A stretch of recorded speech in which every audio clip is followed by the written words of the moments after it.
आज मैं आपको कबीरदास के सुमिरन को अंग की व्याख्याएं पढ़ाऊंगी। कबीर कहता जात हूँ, सुनता है सब कोई, राम कहे भला होएगा, नहीं तर भला न कोई।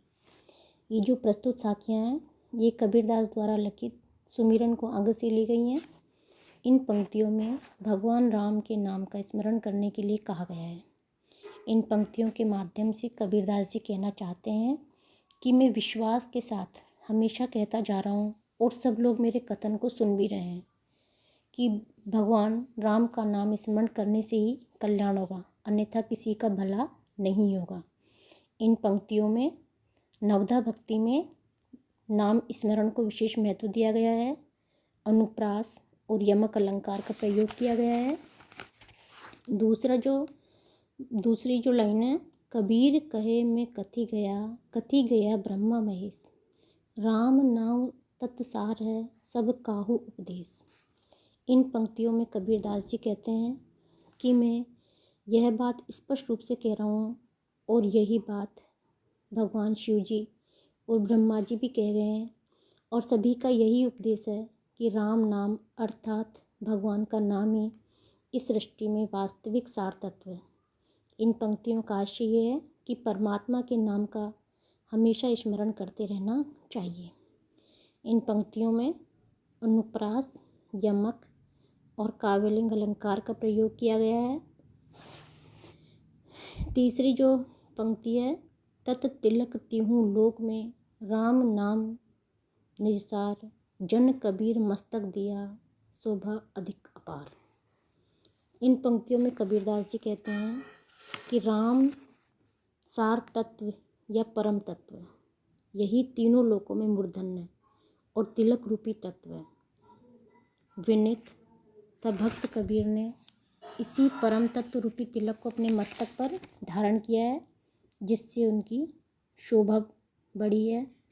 इन पंक्तियों में रूपक अलंकार और अनुप्रास अलंकार का प्रयोग किया गया है और यह कहा जाता है कि तिलक जो होता है वो हमेशा मस्तक पर लगाया जाता है, जो पवित्रता का प्रतीक माना जाता है और मंगलमय माना जाता है। भगवान का नाम स्मरण भी बहुत ही पवित्र है एवं आस्तिक व्यक्ति की श्रद्धा का परिचायक होता है। भक्ति भजन हरि नावै, दूजा दुख अपार, मनसा बाचा कर्मणा, कबीर सुमिरन सार। इन पंक्तियों में कबीरदास जी कहना चाहते हैं कि भगवान का नाम स्मरण ही वास्तव में भक्ति और भजन है। दूसरा सब कुछ अपार दुख का कारण है। भक्ति के नाम पर की गई सभी प्रकार की पूजाएं और प्रेम भक्ति रहित काया योग की साधनाएं केवल आडंबर होने से अपार दुख के कारण है।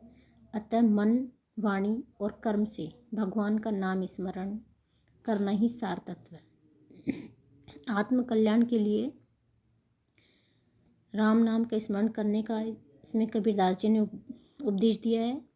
कबीरदास जी कहना चाहते हैं कि मन, वचन एवं कर्म से आस्था रखना ही भगवान का स्मरण करने का उचित तरीका है। भारतीय संस्कृति में आस्था का विशेष महत्व है।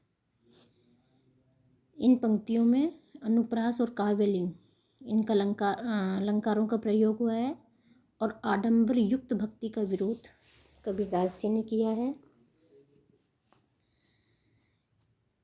कबीर सुमिरन सार है और सकल जंजाल, आदि अंत सब सूधिया, दूजा देखा काल। इन पंक्तियों में कबीरदास जी कहना चाहते हैं कि भगवान का नाम स्मरण ही सार तत्व है। बाकी संसार की जितनी भी चीज़ें हैं, जितनी भी वस्तुएं हैं और जो कर्म हैं वो केवल जंजाल है, सब बंधन के कारण है। मैं आदि और अंत अर्थात साधन एवं परिणाम पर अच्छी तरह से विचार करके पूरी तरह इसका शोध करके इस निष्कर्ष पर पहुंचा हूँ कि इसके अतिरिक्त दूसरे सब नाश के वशीभूत, नाश के कारण हैं। इसका आशय यह है कि भारतीय दर्शनों में माया एवं आवरण विक्षेप को परमात्मा के साक्षात्कार में बाधक माना गया है। इसी से व्यक्ति मायाजनित भ्रम एवं अविद्या से बंधनग्रस्त रहता है। उससे मुक्ति का एकमात्र उपाय भगवान का नाम स्मरण है। यही कबीर का कथ्य है। इन पंक्तियों में संस्कृत मिश्रित तत्सम और तद्भव मिश्रित भाषा का प्रयोग हुआ है।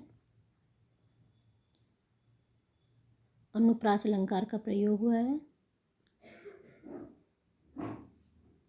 धन्यवाद।